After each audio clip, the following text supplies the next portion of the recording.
इस न्यूज के प्रायोजक हैं अपना घर शालीमार, एक घर हो सपनों का। अलवर नेता प्रतिपक्ष टीकाराम जूली ने अपने कार्यालय पर जन सुनवाई की। इस दौरान उन्होंने मीडिया से बातचीत में कहा कि अलवर में पूरा प्रशासन भूमाफियाओं को संरक्षण देने में लगा हुआ है। अवैध कॉलोनियां बन गई हैं। भूमाफिया जबरन मंदिरों और सरकारी जमीनों पर कब्जा करने में लगे हुए हैं। हालात सामान्य नहीं है। प्रशासन पर हमारे नेताओं का कंट्रोल नहीं है, जबकि अलवर में दो मंत्री हैं। ये बात नेता प्रतिपक्ष टीकाराम जूली ने अलवर में प्रेस कॉन्फ्रेंस के दौरान कही।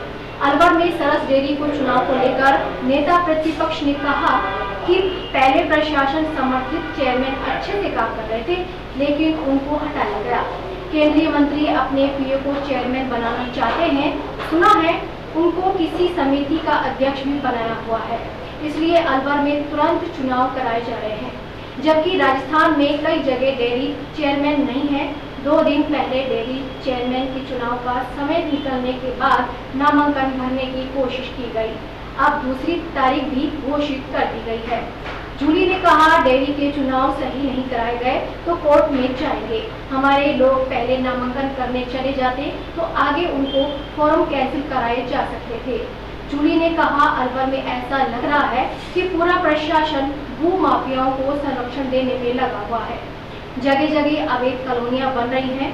माफिया लोगों की जमीनों पर कब्जा करना, सरकारी जमीनों पर, मंदिरों की जमीनों पर कब्जा करना, ये आम बात हो गई है। लगता है प्रशासन पर हमारे राजनेताओं का कोई कंट्रोल नहीं है। पता नहीं सरकार के 2 मंत्री होने के बावजूद भी अलवर में इस प्रकार के हालात क्यों बन रहे हैं। अलवर के मंत्री को खुद और मोदी को चमकाने से भी फुर्सत नहीं है। जनता की सहूलियत पर ध्यान नहीं दिया गया है। परिसीमन के नियम हैं, लेकिन उसका पालन नहीं करते हैं।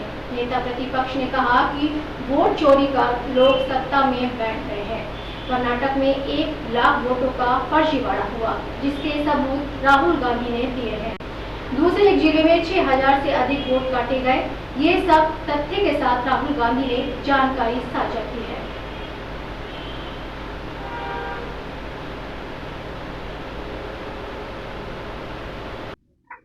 ये सबको पता है, जब से बीजेपी आई है कितने चुनाव फेयर हो रहे हैं। वोट चोरी करके जो लोग सत्ता के अंदर बैठे हैं, राहुल गांधी जी ने सबूत दिया कर्नाटक के अंदर महादेवपुरा सीट का, जहां 1 लाख वोटों के अंदर फर्जीवाड़ा था। दूसरा,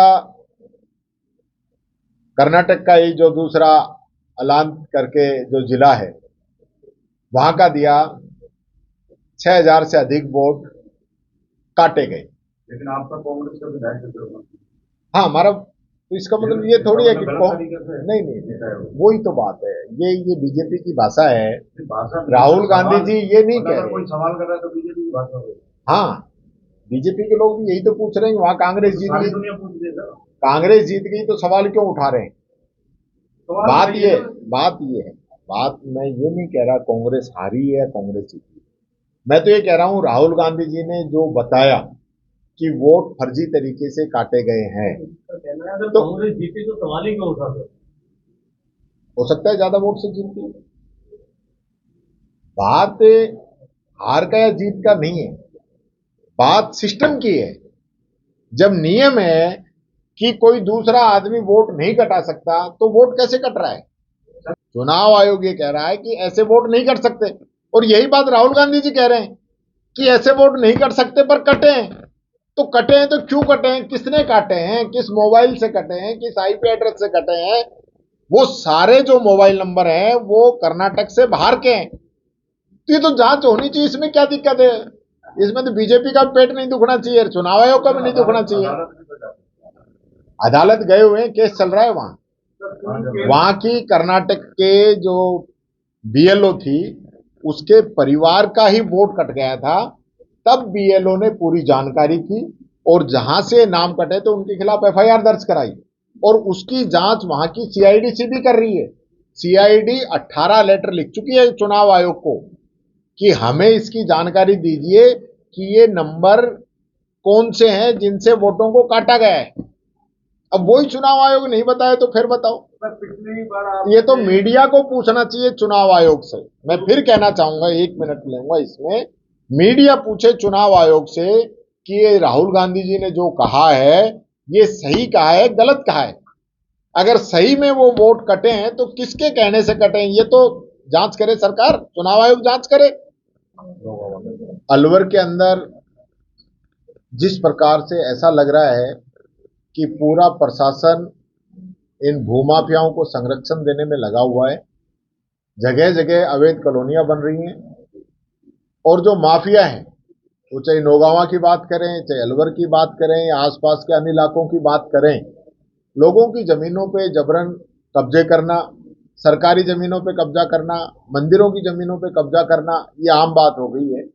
हालात जो है सामान्य नहीं कह सकते हम, और प्रशासन पे यहाँ के हमारे राजनेताओं का कोई कंट्रोल नहीं है। पता नहीं सरकार के जो 2-2 मंत्री होने के बावजूद भी अलवर के अंदर इस प्रकार के हालात क्यों बन रहे हैं, क्यों मॉनिटरिंग नहीं होती, क्यों इस पे कभी चर्चा नहीं होती है। लगातार जो है मंत्री जी यहाँ आते हैं और मैं समझता हूँ खुद को चमकाने में और मोदी जी को चमकाने के अलावा कोई मतलब नहीं है। कहीं जन्मदिन की पार्टी हो रही है, कहीं कुछ हो रहा है, कहीं सांसद अपने हिसाब से काम कर रहे हैं, लेकिन जनता के दुख तकलीफ उनके बारे में मैं समझता हूँ इन लोगों के पास समय नहीं है। ये बात मैं कहना चाहता हूँ।